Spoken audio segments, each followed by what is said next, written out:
Welcome back to Reading Bug Adventures. This week, it's a bonus full-story episode of our ancient Roman adventure, a trip back in time to the city of Pompeii. It's that time of year again, and the Reading Bug can take care of all your holiday shopping needs. Please consider supporting our family-owned small business this year by shopping with us at thereadingbug.com. There, you can choose from millions of books and gifts, board games, recommendations from our staff, or even select a custom care package, handpicked with love by me and the rest of our bookstore staff. You can even choose books from your favorite Reading Bug Adventures episodes at thereadingbug.com/adventures. Or sign every young reader on your shopping list up for a perfectly personalized book subscription at readingbugbox.com. Books are selected and delivered each month to match the unique interests and reading level of every subscriber, like only an independent bookstore like ours can do. Subscribe today to make sure your first box arrives on time.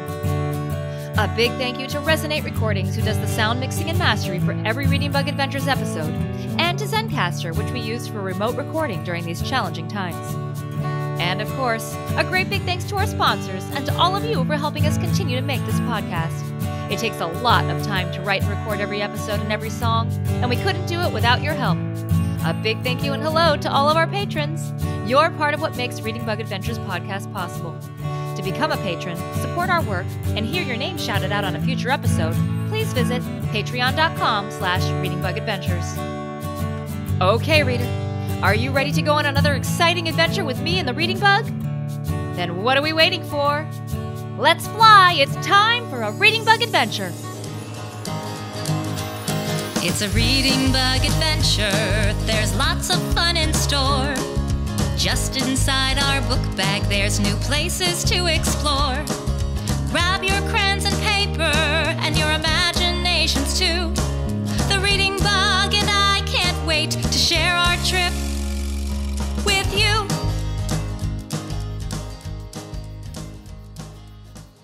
Reader, hello! You made it, and just in time, too. The Reading Bug and I were just about to discuss today's adventure. Hi, reader. I'm so glad to see you, and so glad you're here to adventure with us. But where will we be adventuring to? Do you know what kind of adventure the Reading Bug has planned? Me neither. I guess we'd better ask then, hadn't we? Reading Bug, it's time for the big reveal. Where are we headed on our adventure today? I'm not going to tell you just yet. What's the fun in that? But I will tell you this much. When today's adventure is done, I'm sure we'll be saying Veni Vidi Adventi. Veni Vidi Adventi? What is that, Reading Bug? A magic spell? We're not going on another magic adventure today, are we? That's a really good guess, Lauren, but it's not another magic adventure. Although, I'm sure it'll be magical. All our adventures are. Reader, do you have a guess? Hurry! We've got to Carpe Diem and get on our way.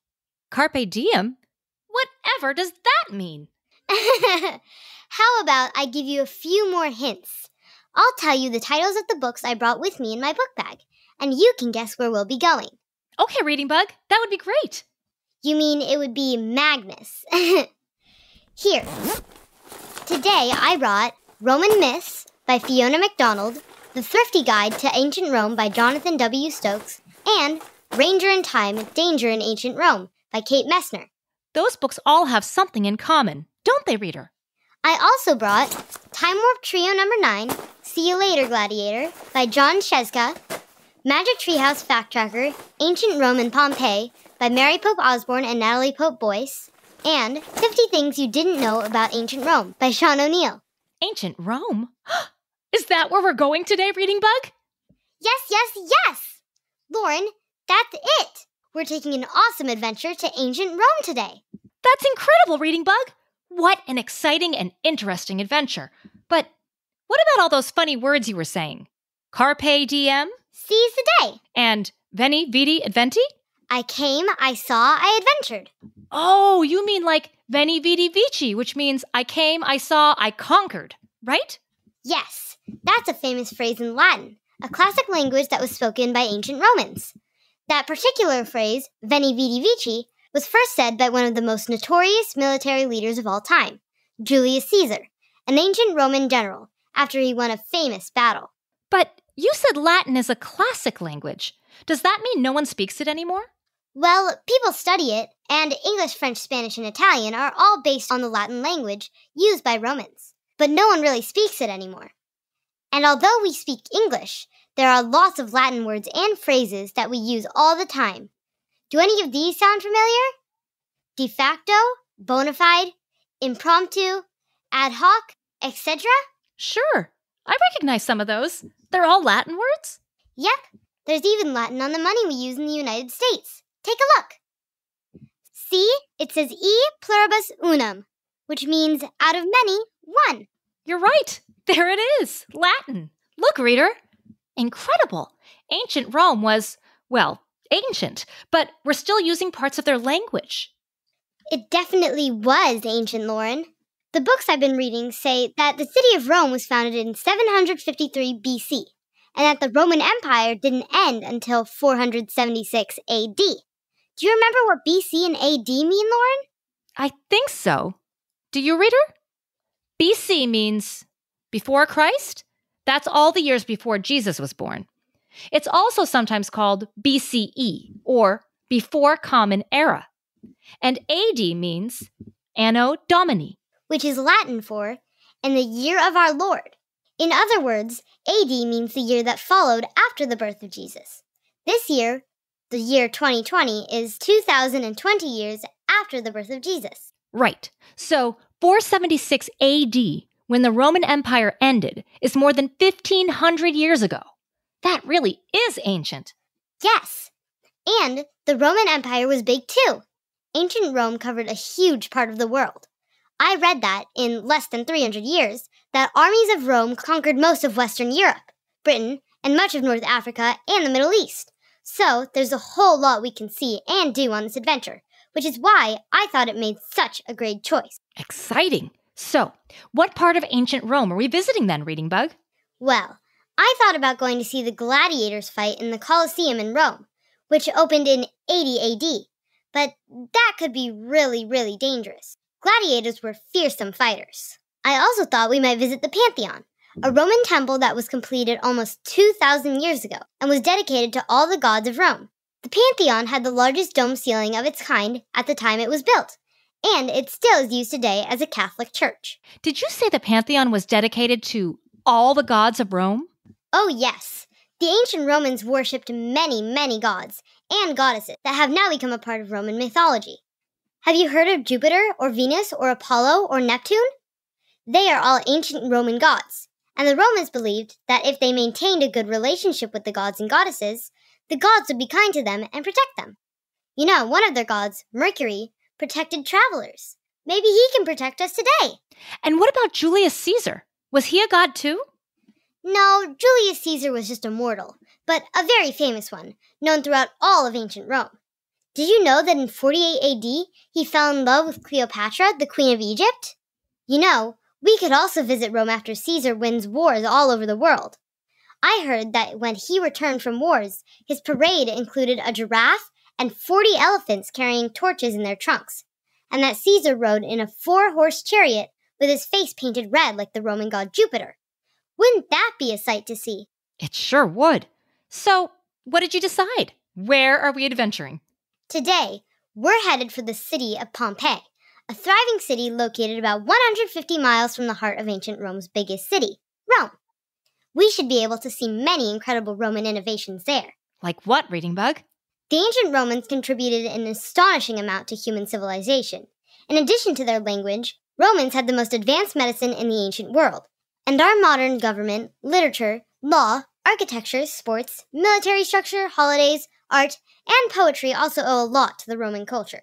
Sounds great. I can't wait to visit. Not so fast, Lauren. There were some really bad things that happened in ancient Rome, too. Romans kept slaves. Roman gladiators fought each other for sport. Crime and disease were rampant everywhere, and fires were an everyday occurrence. Visiting ancient Rome could be very, very dangerous. We'll need to be prepared for anything. You're right, Bug. While it sounds like our trip may be mostly sightseeing, we should all stretch out to make sure our bodies are limber and ready for any dangers we may encounter. Let's all stretch together, reader. That's it. Go ahead and stand up, unless you're buckled into your car seat or tucked into your bed, and wiggle your fingers and toes. Are you wiggling? Great! Now, stretch your arms up high over your head. Perfect. Stretch up high, touch the sky, crouch down low and wiggle your toes. Swing your arms from side to side. Let's get ready to go. Stretch up high, touch the sky, crouch down low and wiggle your toes. Swing your arms from side to side. Now we're ready to go. Ooh, much better. Thanks for those stretches. They really helped, didn't they, reader? You know, it's always a good idea to stretch before going on a long trip. Now, before we head off on our Roman adventure, I hope you remembered to bring some paper and crayons with you, reader. I don't think we'll be able to find any paper or crayons in ancient Rome. Don't be so sure. An ancient Roman scholar wrote one of the first accounts of drawing with wax crayons. Wow, crayons? Ancient Romans really did contribute a lot to civilization, Reading Bug. But still, better to bring crayons with you than have to find them once we're there. Right, reader? With your crayons and paper, you can draw pictures of all the things we see and do on our adventure today. Pictures are how we retell the story of our adventures once we've returned, just like the illustrators of our favorite books. And I'm sure that today's story is going to be colossal. As we travel through ancient Rome, think about what you want to draw, capturing the most important parts of our adventure for your friends and family to see when we're all done. You can draw anything you want and create a story that's all your own. At the end of today's adventure, we'll take time to draw the pictures that are in our imaginations. But, of course, you can color anytime you want by pausing our podcast. Okay, now if everyone is ready, to Jupiter, the great Roman god of the sky, on your wisdom today we will definitely rely. To Jupiter's wife, protector of women, Juno, wherever you take us today, we will gladly follow. To Mercury, who cares for those who travel far from home, please watch and protect us on our trip to ancient Rome. And now, Magic Book Bag, take us away, way back in time to ancient Rome today. Look, reader, the Reading Bug is opening her book bag, and it's growing bigger and bigger and bigger. Inside, all kinds of pictures and words are swirling around. A magic mix of all the books about ancient Rome that the Reading Bug has brought with her. Over there, I see a large, round, open theater that looks kind of like a big football stadium. It's filled with cheering people, and in the middle, there are big, muscular men with armor and swords and shields. I see soldiers mounted on giant elephants parading through the city streets, and men and women relaxing in large pools of water.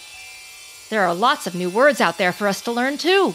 Words like amphitheater, atrium, thermopolium, chariot, gladiator, ludi, rotarius, secutor, and patrician. And, oh no, look, I see a volcano with smoke and fire spewing angrily from the top.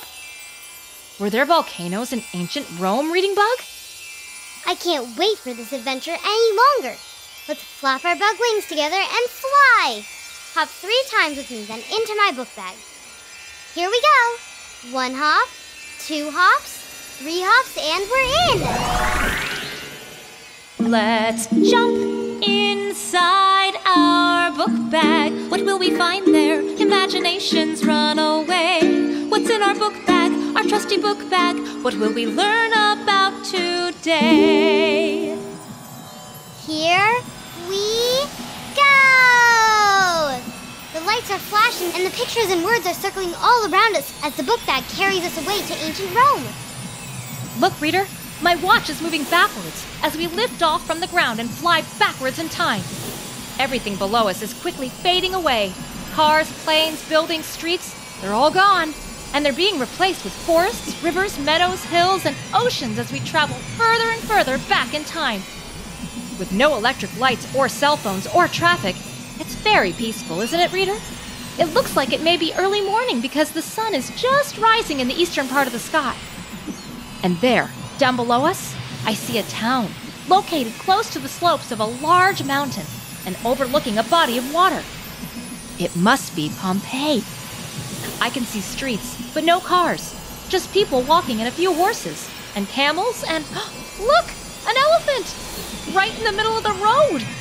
There are also carts, or chariots, pulled by horses. Now look. As we get closer, I can see more details. Can you, reader? The buildings here are mostly white, and they're not tall like buildings we see in cities in modern day. Only 1 or 2 stories tall. Except for that building. Look! It's a huge, oval-shaped structure with no roof. It looks like it could be a football stadium, but it's into the ground, and the seats are all made of stone. The seats are filled with people. Oh, and listen! They're all cheering. I wonder what they're cheering for. Whatever it is, we're about to find out. The book bag is headed right for it. It sure is. Hold on tight, reader. We're coming in for a landing. Ugh.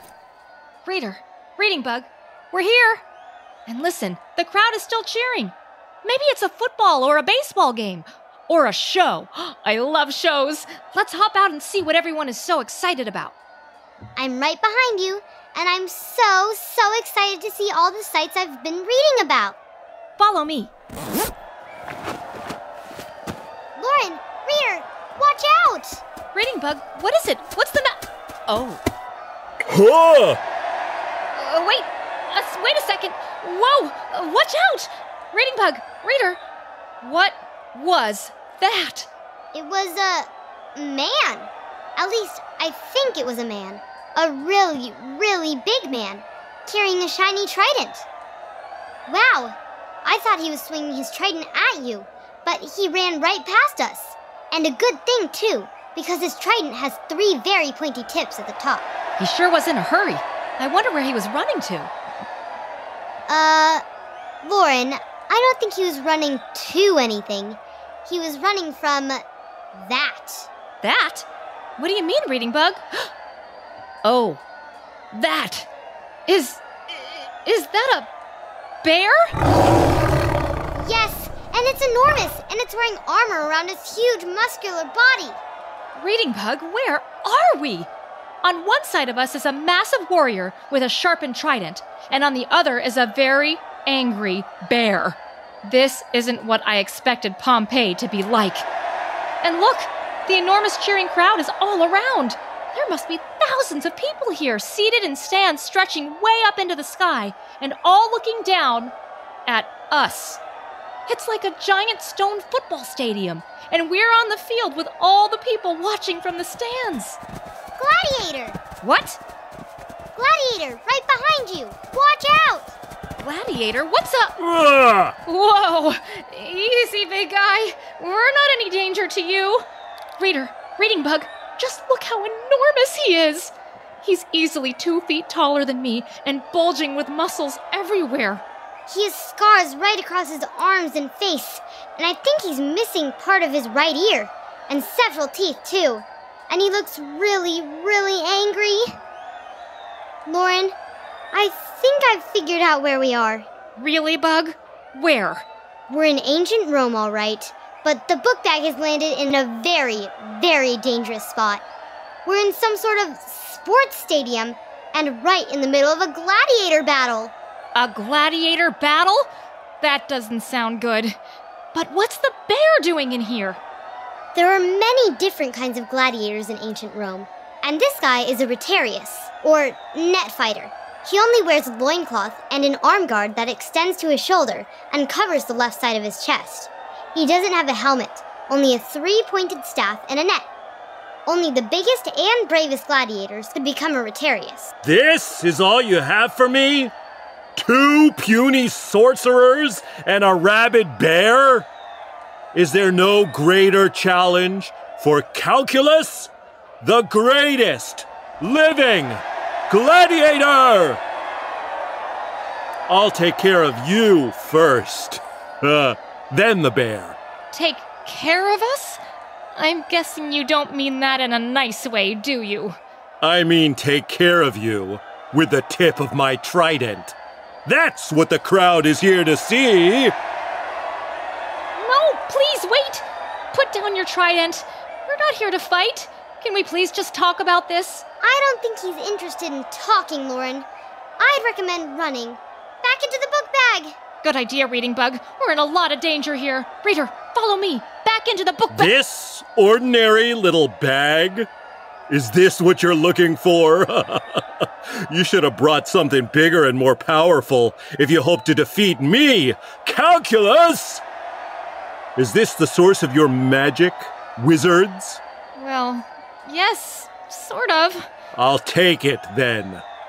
Now, prepare to meet your doom! No!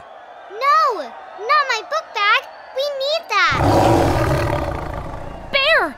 Reader! Reading bug! Look out! Lauren! Reader! Run! Ah! The gladiator didn't see the bear until it was too late. The bear attacked him, but look, he's fighting back. It's only a matter of time before the gladiator or the bear, or both of them, come after us again. Keep running!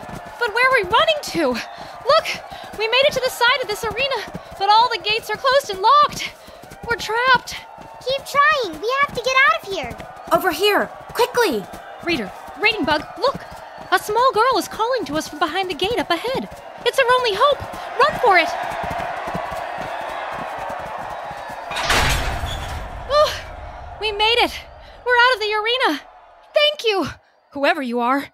My name is Burrita. Quickly, this way. We must hide. They'll be looking for you. No one escapes the arena.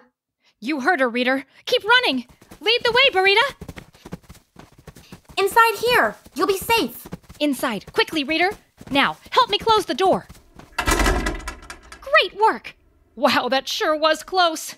Oh, Burrita, how can we ever thank you enough? You saved us. Only temporarily, I'm afraid. We are all in terrible trouble.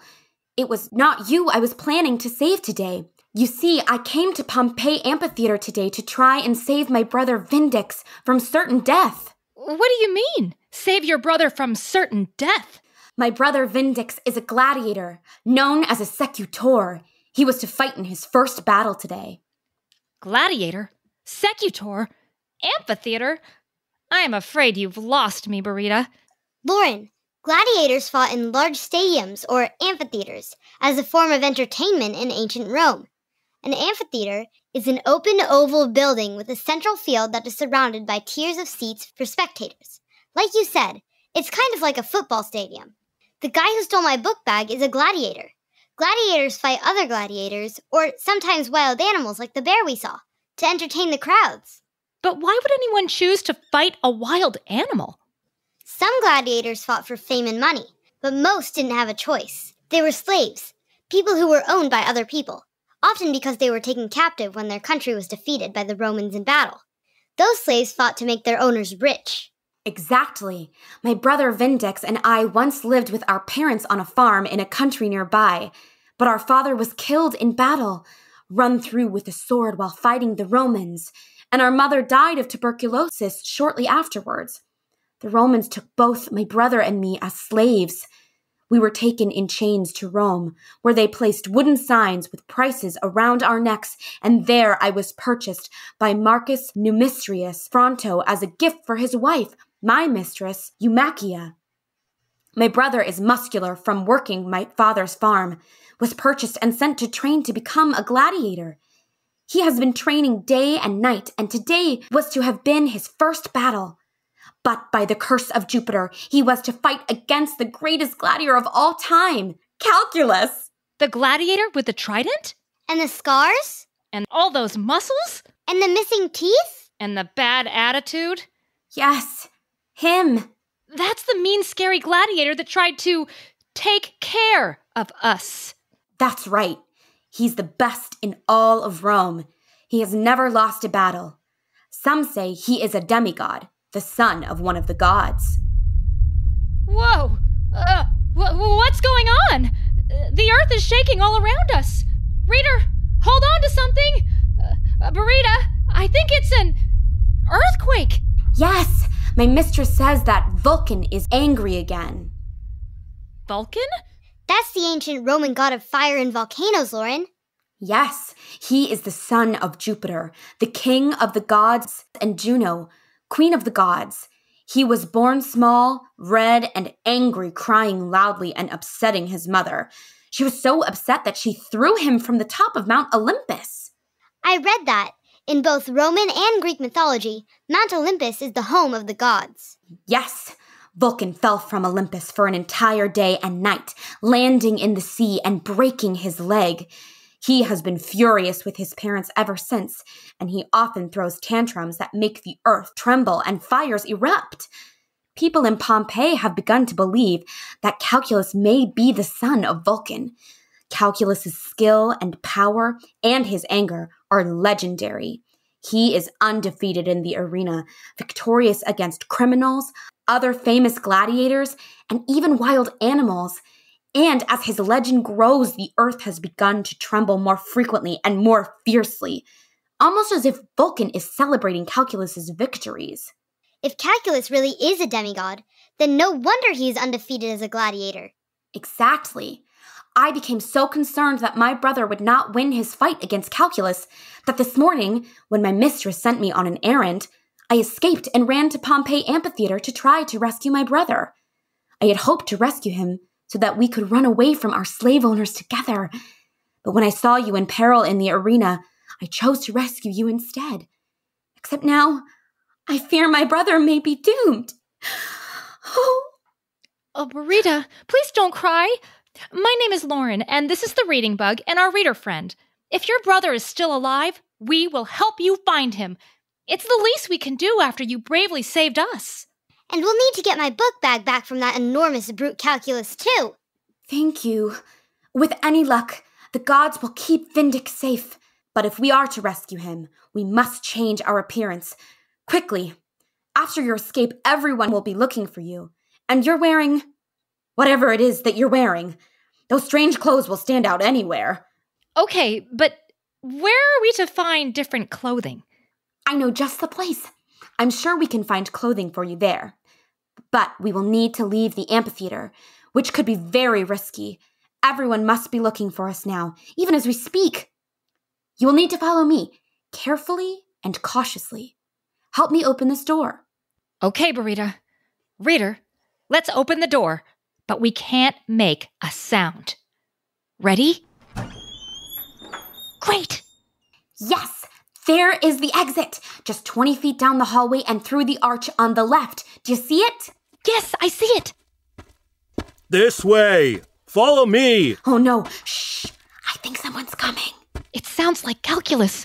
Reader, Reading Bug, be very quiet. Come out, wherever you are.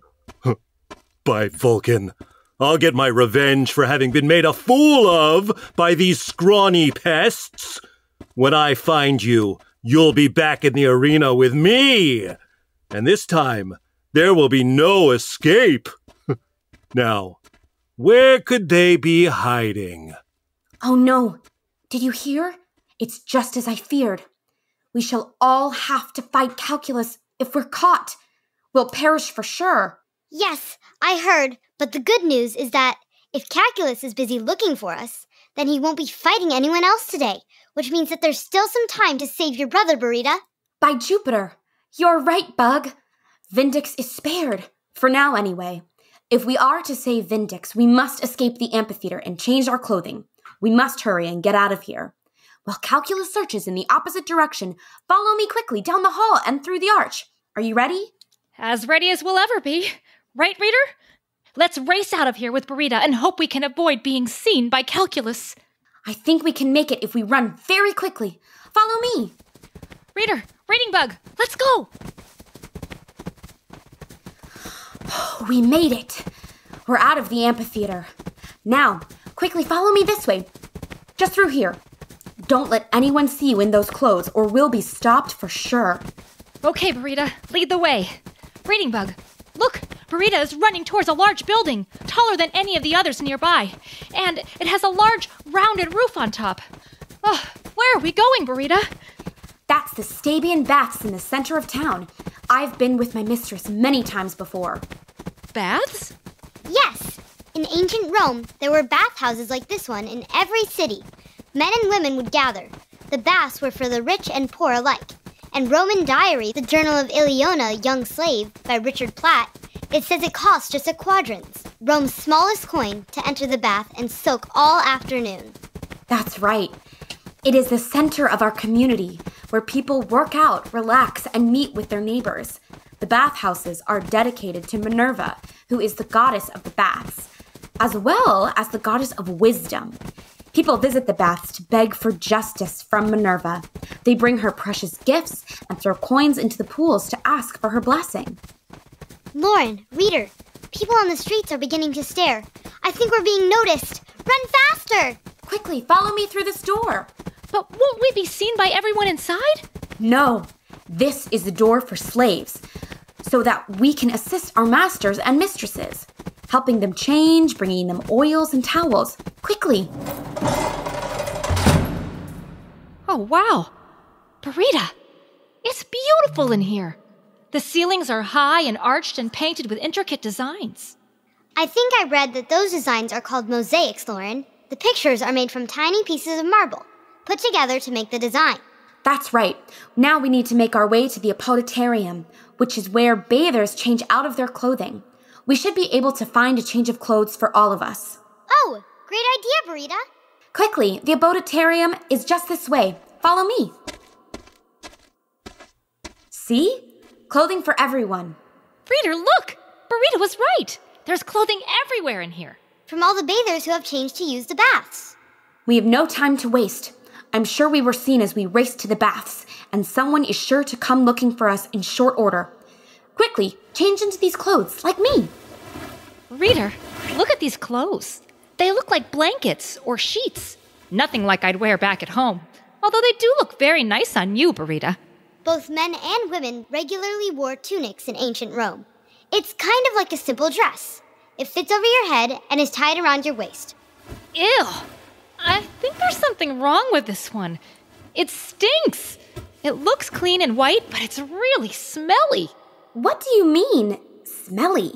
I mean, yuck! Smell! Lauren, reader, in modern times, we use bleach and yummy-smelling detergents to make our cloth white.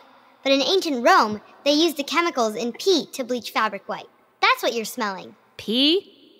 You mean like... Yep, pee. Oh. Well, reader, I guess we'll just need to put on these tunics and hold our noses. Great job. Hurry. Okay, on top of their tunics, men wore togas like these. It's like a large bedsheet that you drape around your body. And women? Women would wear a stola, like this one. It's pretty much like a dress. Here you go, Lauren. Are you getting dressed too, reader? Great. You'll need to swap out your shoes for these sandals. Nobody wore sneakers in ancient Rome. Excellent. You look just like ancient Romans now. Just a bit more work, and I believe we'll be able to blend in. Thank you for your assistance. Now, which way did they go? Oh no! It's Calculus! He's found us! And it's another earthquake! Hold on to something! These tremors are worse than ever today, but they are still quite small, so don't worry. We haven't had a big earthquake in Pompeii for 17 years. 17 years? What year was that, Burrita? That was 62 AD. The earthquake toppled the temple of Jupiter. Reader, what is 62 plus 17? That's right. 62 plus 17 is 79. So it must be 79 AD right now, right? That's right, Reading Bug. Oh no. Oh no? Burrita, what day is it? Why, it's the 24th day of the month of August, of course. Oh no, oh no. Oh no, oh no! Lauren, reader, don't you see? We're in Pompeii on August 24th, 79 AD. That's the day that Mount Vesuvius erupts. That's why we've been feeling the earthquakes. The volcano is about to blow its top and cover everything and everybody in ash and rock. It's a terrible historic tragedy for all of Pompeii. We need to get out of here. Buried? That's awful! But Reading Bug, we can't get out of here. We don't have the book bag. And besides, we can't leave Burrita and Vindix. We have to warn them and get them out of here too, before it's too late. They're in the Opaletarium, you say? Why, thank you. Ha ha ha ha ha. I've got you now. I'm afraid we may have more pressing problems, Reading Bug. Calculus is heading this way. He's found us. Reader, how are we going to avoid Calculus get out of the baths, find the book bag, rescue Vindex, and warn everyone about the eruption of Mount Vesuvius in time. Can you help us figure out what to do? Great idea, Reading Bug. Reader, I'm going to pause our adventure right here while you think of ways to get us out of this predicament and escape from calculus again. I'm going to pause our adventure for a brief message about today's sponsor. Don't go anywhere. The Reading Bug and I will be right back in just 1 minute.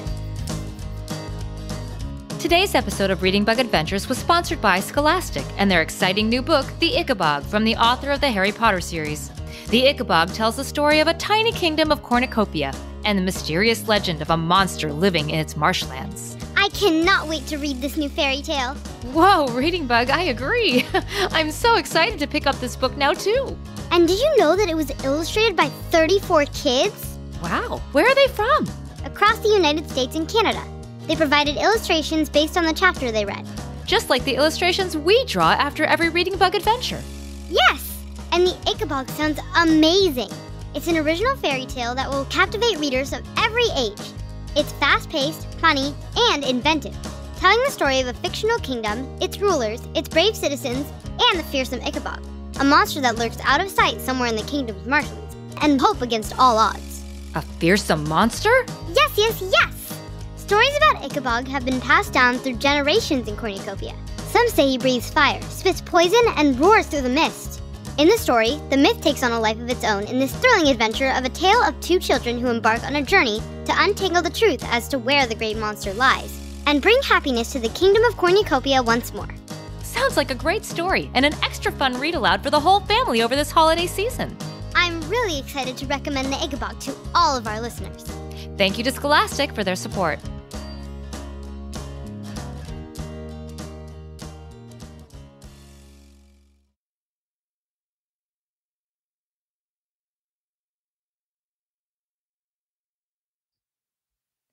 Reader, you're back!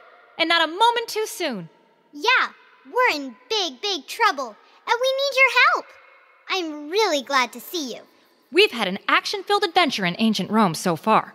The Reading Bug's book bag landed us in the Pompeii amphitheater in the middle of a gladiator battle. But things are just about to get even more dangerous here. The Reading Bug just realized that today is the day that the volcano, Mount Vesuvius, erupts and covers the city of Pompeii in lava and ash. That's right. My magic book bag brought us back in time to the city of Pompeii in ancient Rome on August 24th, 79 AD, the same day as the devastating volcanic eruption. Lauren, reader, I've read all about this tragic day. The entire city of Pompeii will soon be destroyed. Pompeii destroyed? But by Juno, how could you possibly know that? Burrita, there's not much time to explain. We're not ordinary adventurers, as you may have been able to tell from the clothing we were wearing. We're in grave, grave danger. Another earthquake! Reader, Burrita, hold on! We need to get moving now. If we don't act quickly and figure out a way to get my book bag back, we'll be stuck here when the volcano erupts and the city is destroyed. Your book bag?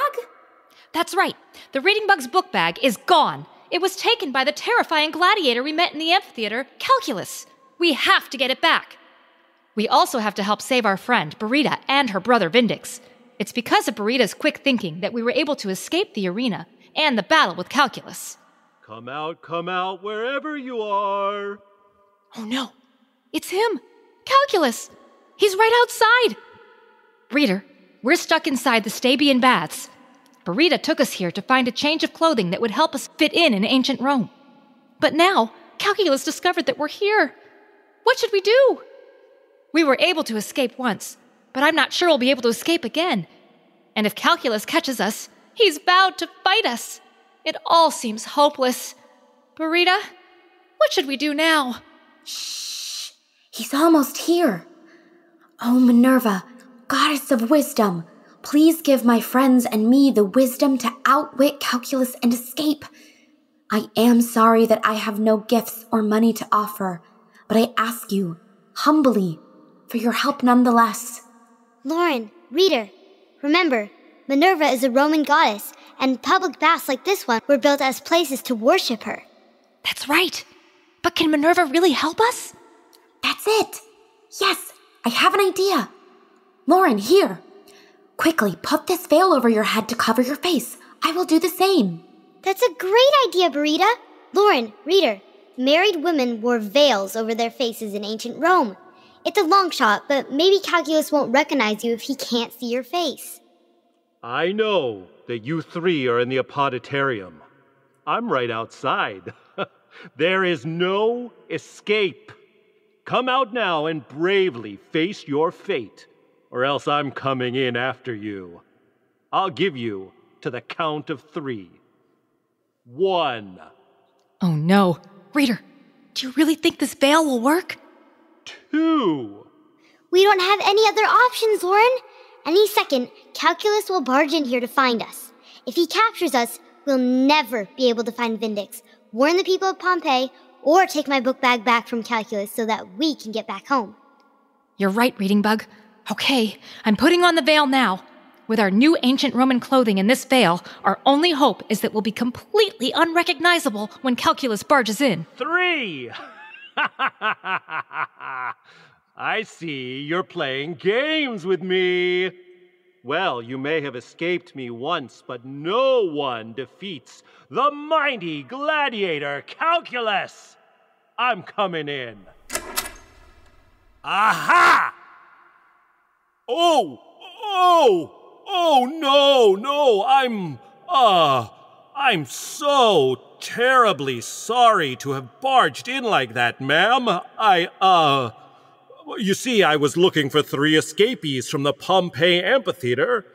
Dangerous and dastardly escapees, but well, that's neither here nor there. I'm very, very sorry to have bothered you. Lauren, Burita, reader, your disguises worked. He doesn't recognize you at all. Now, all you need to do is find a way around him so we can get out of here. Well, I never. You should be ashamed barging into the Opaletarium like that. I don't care who you are or who you're looking for. Didn't your parents teach you any manners? Now then, if you would please just step aside, my friends and I will be leaving. I said, move, you brute! Oh, yes, of course. I'm very, very sorry. Here you go. Thank you. Lauren, reader, Reading Bug, follow me. Wait! Just 1 second. Uh-oh. You haven't seen any escapees around here, have you? A slave girl and 2 others in, very strange clothing? We most certainly have not. We will be leaving now, won't we, reader? Good day. You were incredible, Lauren. Blessings to Minerva. You completely fooled him. Not that it takes much. Calculus may have many muscles, but he has very little wisdom. Now, we must keep walking slowly and confidently towards the exit. If we can reach the street outside, we may just escape with our lives. Wait! Again? You wouldn't mind, removing your veils for me, would you? Our veils? But why? How dare you remove our veils in the presence of you? Never. My husband will be hearing about this. Now please, leave us alone. We must be heading home. Of course. I'm terribly sorry, and, you need not tell your husbands. Good day. Burita, that was amazing! You stood up to that bully and completely fooled him! Just a bit further to the exit. Keep walking and don't look back. We made it! Great work, everyone. I thought Calculus had cornered us for sure, but we escaped. We sure did, but Calculus still has my magic book bag. We need to find a way to get it back. And quickly! You're right, Reading Bug. We need a plan. Whoa! Stay close as we walk, reader. There are people everywhere on the streets here. Yes, it will be easier to blend in with the crowds here, especially with our new clothing. It would also be easy to get separated from one another and lost. So let's be sure to stick together.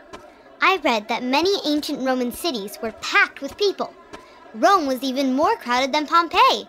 It was the first city in history to reach 1 million inhabitants.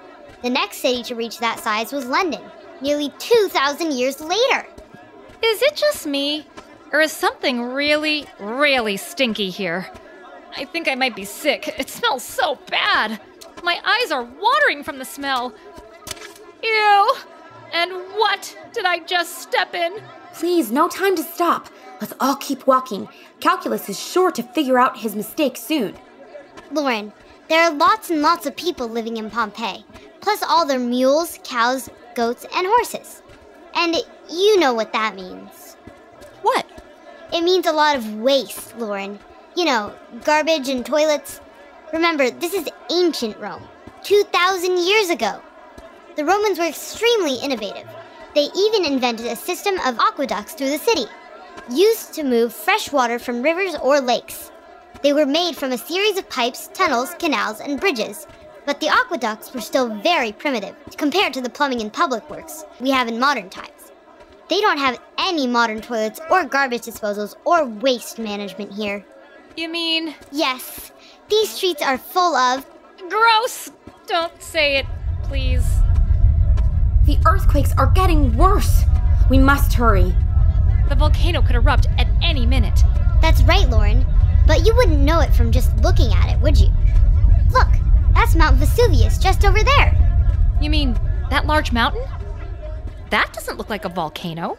Well, it is. But until today, Mount Vesuvius hadn't erupted in the last 700 years. So the people of Pompeii never imagined another terrible eruption was possible. That's awful. Do all volcanoes just suddenly erupt like this one did? Nope. In What Was Pompeii by Jim O'Connor, it says that there are 3 different kinds of volcanoes. Active volcanoes are the ones that erupt regularly. There's an active volcano on the island of Hawaii called Kilauea that has been erupting for the past 30 years. Then there are volcanoes called dormant volcanoes. Dormant means sleeping, and those volcanoes have not erupted for the past 10,000 years, although they still show some volcanic activity. Yellowstone in Wyoming is a dormant volcano. And finally, there are extinct volcanoes. These volcanoes are unlikely to ever erupt again. Unfortunately, Mount Vesuvius is active, as we're all about to find out. I really don't want to be nearby when it erupts. Do you, reader? No! The stories say that the Mount Vesuvius eruption shot a column of dark ash 15,000 feet into the sky. The ash and hot rocks from the eruption rained down on Pompeii for the next 2 days and buried the city in more than 60 feet of ash. That's taller than a 5-story building. But we still haven't been able to get your magic book bag from Calculus, Reading Bug. How are we going to get out of here before the volcano erupts? What are we going to do? Hurry! This way, we're nearly there. Burrito, where are we going now? We're going to gladiator school. Gladiator school? But, Burrito, there's no time to train to become gladiators. Mount Vesuvius is about to erupt. No, not to train, Lauren, to find Vindix. I cannot leave Pompeii without him. The only reason I'm here today is to save him, and I won't leave without him. Lauren, reader, Burrito, don't look now, but I think we're being followed. Followed?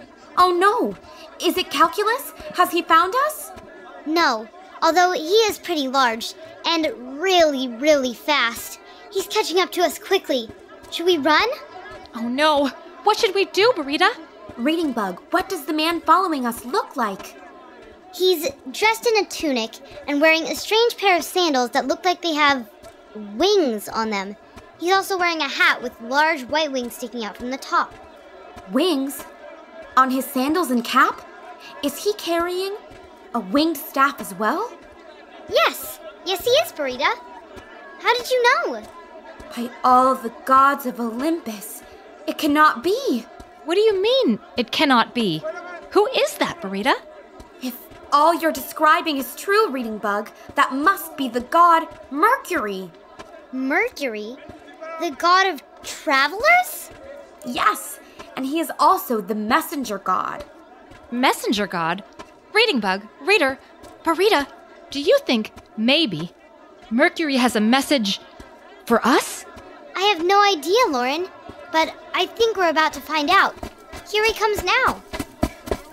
Burrita, Lauren, Reading Bug, Reader, I found you at last. Listen to me carefully. You must heed this warning before it is too late.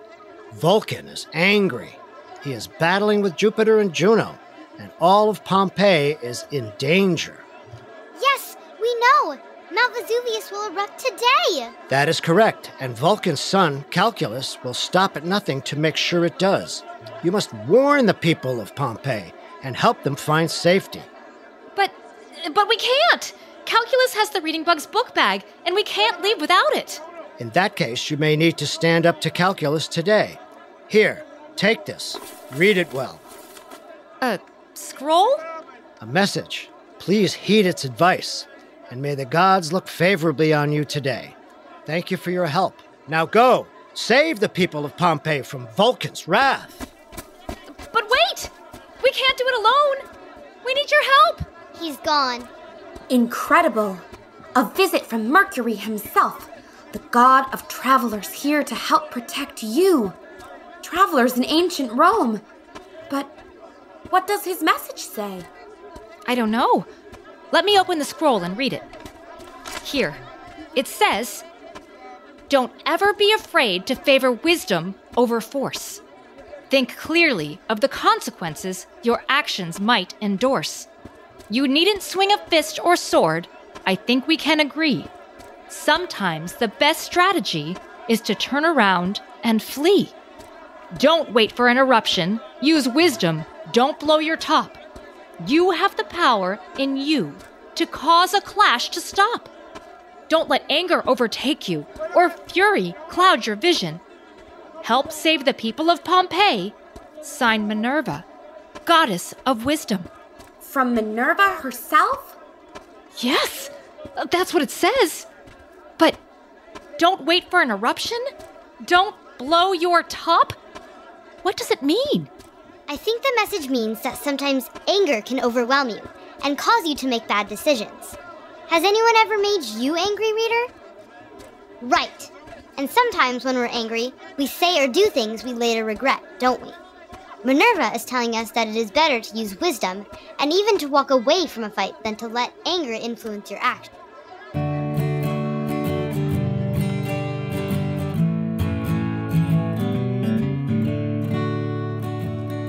When things get tough, when you've had enough, the anger is real. You don't know what you feel. Your head feels hot. Don't blow your top. Let the feelings flow, but let the anger go. Hey buddy, it's okay. Hey, what do you say? Let's take a deep breath and count it away. 1, 2, 3, 4, 5, 6, 7, 8, 9, 10. And if it doesn't work, then you count to 10 again. It's hard to know how to let feelings go, how to know what's right and talk without a fight. Don't use your fists.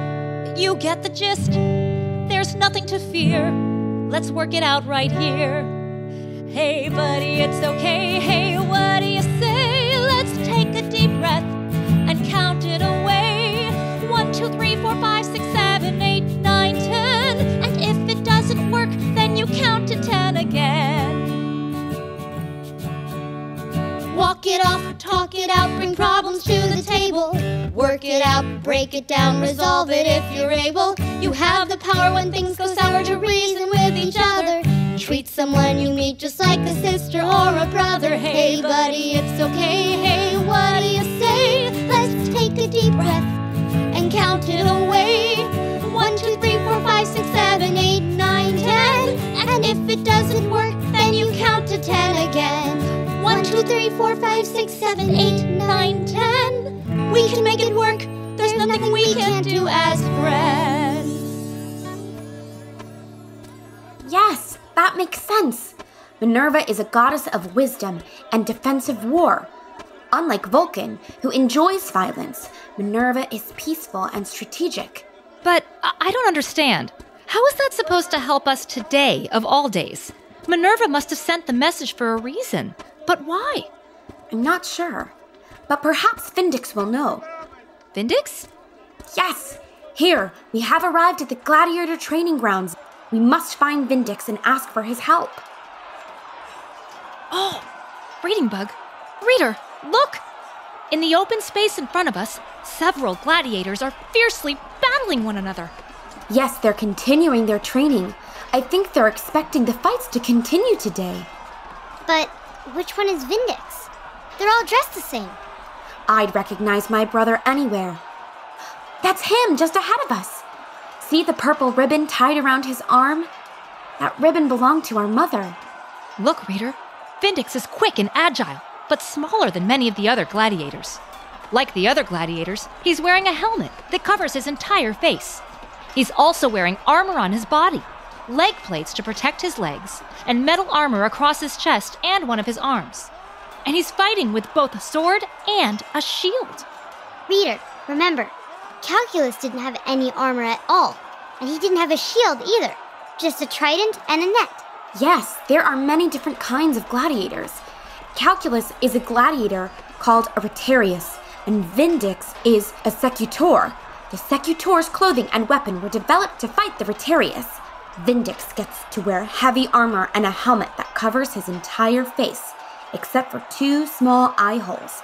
The helmet protects his face from the prongs of the retiarius's trident. The helmet is also round and smooth, so that the retiarius's net cannot get a good grip on it. But even so, Calculus is so skilled and so powerful that young Vindix shouldn't be much of a challenge for him when they finally face one another in the arena. Right now, the gladiators are just practicing, but when they enter the arena, they will have metal weapons. Burrita? Burrita, is that really you? But how can you be here? What about your mistress? Does she know you've come to see me? My dear brother Vindix, it's only a matter of time before my mistress discovers I'm missing.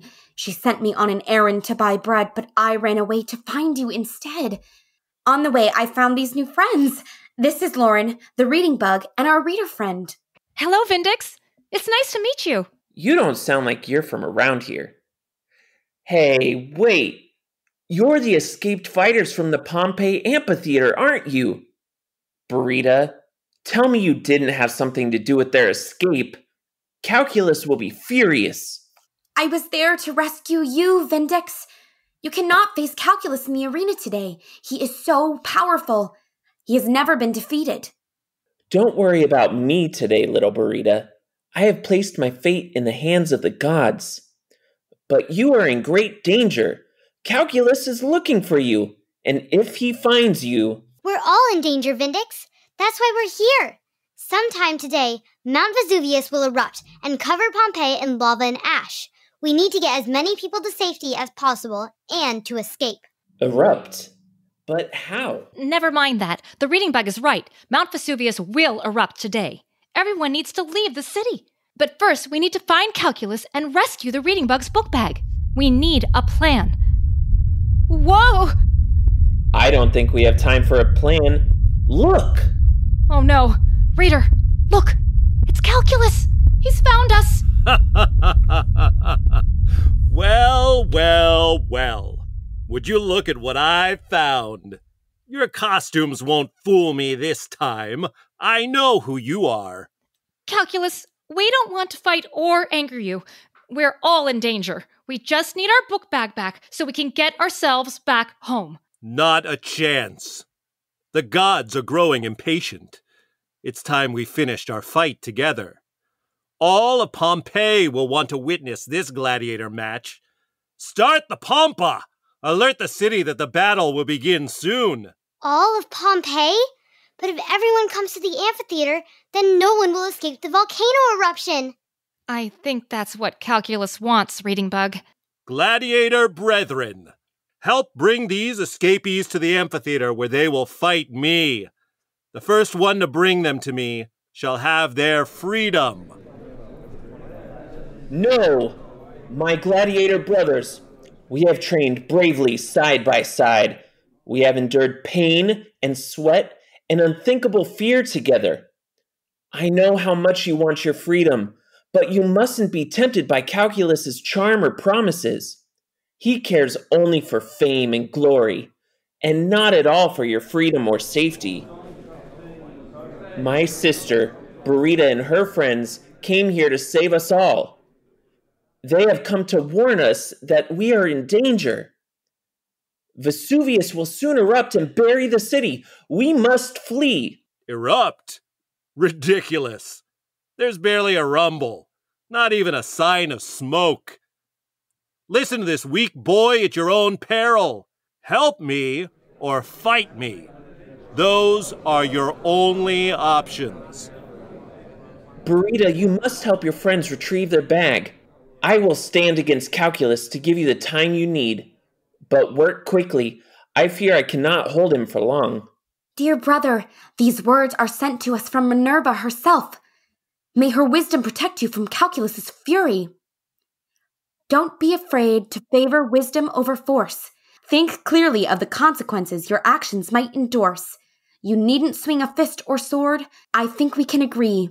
Sometimes the best strategy is to turn around and flee. Don't wait for an eruption. Use wisdom. Don't blow your top. You have the power in you to cause a clash to stop. Thank you, dear sister. Calculus, your fight is with me and me alone. My gladiator brothers, run now and warn the people of Pompeii. We must get as many to safety as we can. Now is not the time to stand and fight, as we have been trained to do. It is the time to flee.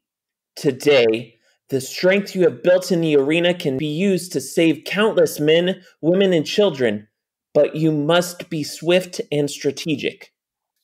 Start at the amphitheater. The crowds there will be frightened, but they idolize the brave gladiators who risk their lives in the arena, and they will follow us if we can make them understand that we can lead them to safety. There are boats in the harbor that we can use to take them across the Bay of Naples. Come back as many times as you can. Save as many as you can. No, wait! Come back! You! What have you done? By Vulcan, you'll pay for this. Lauren, Reader, Burita, look! Calculus is walking slowly towards Vindex with his net and his trident drawn. Draw your weapon, Vindex. No. No? You heard me. I shall not fight you today. But that is not your choice, for I will fight you. So be it. I put my fate in the hands of the gods. Burita, what is Vindex doing? I believe he is following the wisdom of Minerva. You needn't swing a fist or sword, she wrote. Don't blow your top. But he doesn't stand a chance against Calculus if he won't fight. No, Lauren. Remember, getting angry and fighting isn't going to help.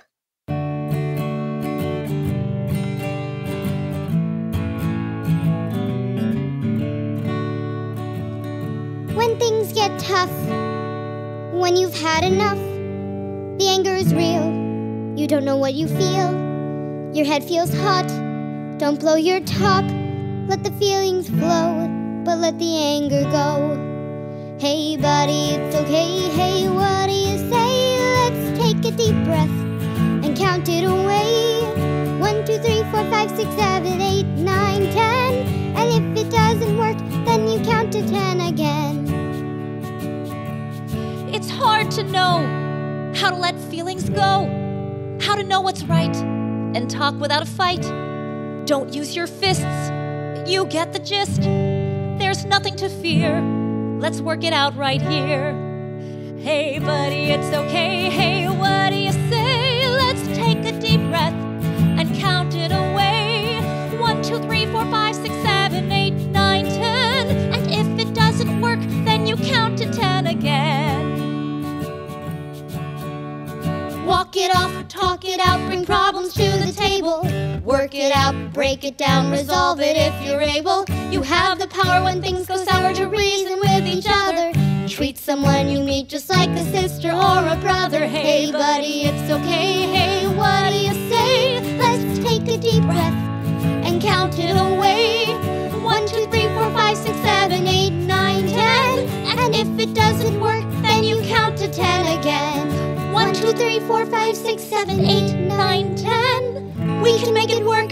There's nothing we can't do as friends. Fight me! Look, Lauren, the more Vindex refuses to get angry and fight, the angrier Calculus is getting. But he still isn't attacking Vindex. Fine. Here, we'll fight without weapons. I don't need anything to defeat you. Is that better? Will you fight me now?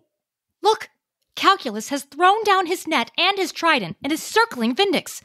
He wants to fight using only his hands. His trident and net weren't the only thing he threw down, Lauren. Look, it's my book bag. Quickly, Reading Bug, grab it! Got it. Excellent work! Now, let's get out of here before it's too late.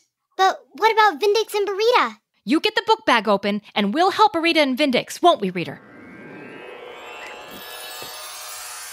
Reader, follow me. Let's quietly grab Calculus's net. Don't let him see you.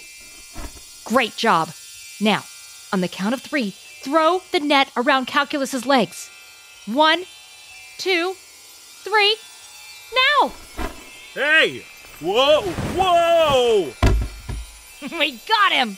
You'll pay for that just as soon as I can untangle myself. Vindex, Burrita, quickly, into the book bag with us. It's growing big enough to fit all of us inside. I'm sorry. I cannot go with you. I must help save the people of the city of Pompeii. The volcano will erupt soon, and I cannot leave without warning as many people as possible. And I will go with you, brave sister. Lauren, Reader, Reading Bug, thank you for your help. In the words of one of the greatest leaders, Julius Caesar, you may rightfully tell your family, Veni, Vidi, Vici. You came, you saw, and you conquered the great Vesuvius. Because of you, many Pompeians will live to see another sun tomorrow. Thanks to each of you for what you've done today. But now, we must go. Conquered? Hey, get back here.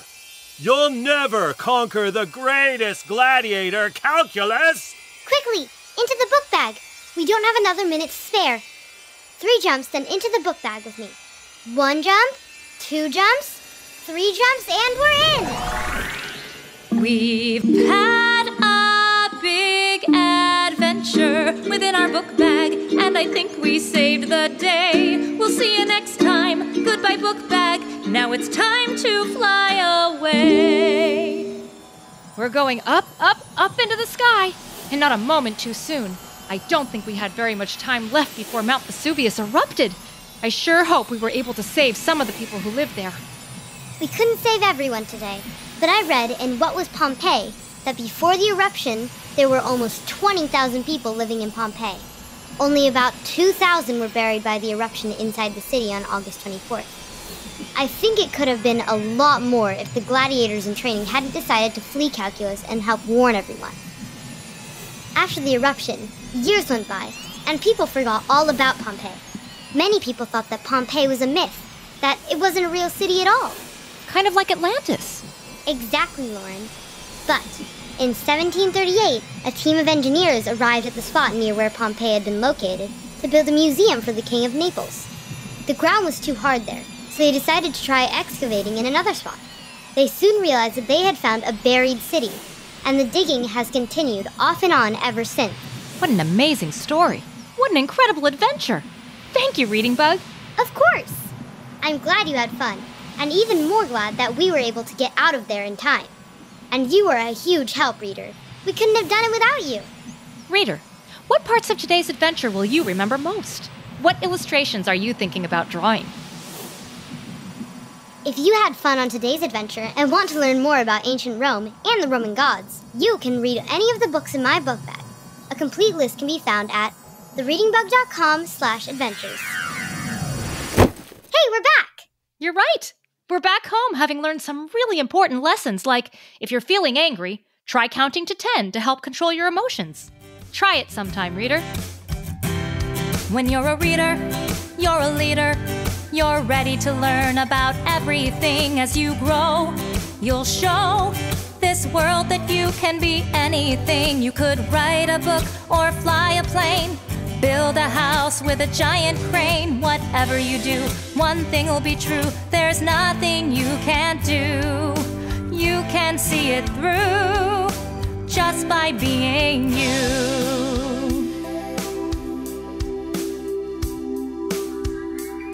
'Cause you're a reader, you're a leader. You're ready to learn about everything as you grow. You'll show this world that you can be anything. You could sing your way into a Broadway show. Don't let anyone tell you no. Whatever you do, one thing will be true. There's nothing you can't do. You can make your dreams come true just by being you.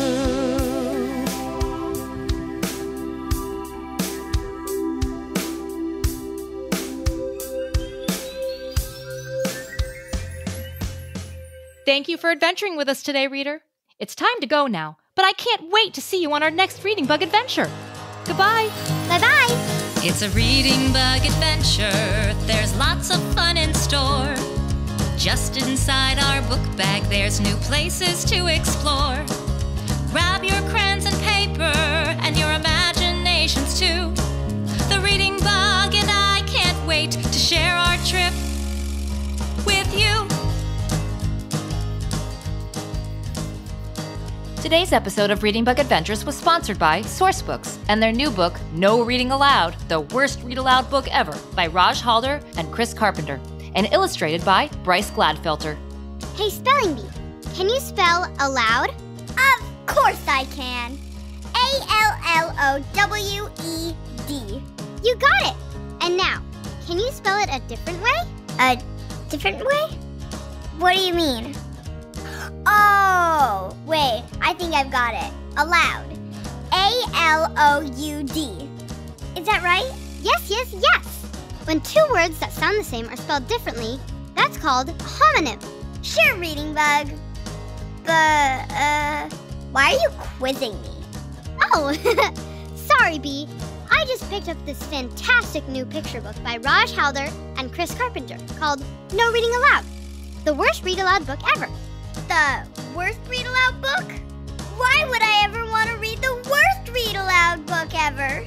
Because it's actually really, really great.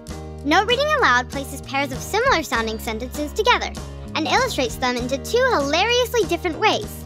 It illustrates how silly and absurd the English language can be. But have no fear, the illustrations by Bryce Gladfelter will give you all the clues you need to decipher the meaning behind the wily words. Oh boy, that does sound like fun. Let's get reading. Where can I get a copy of No Reading Aloud?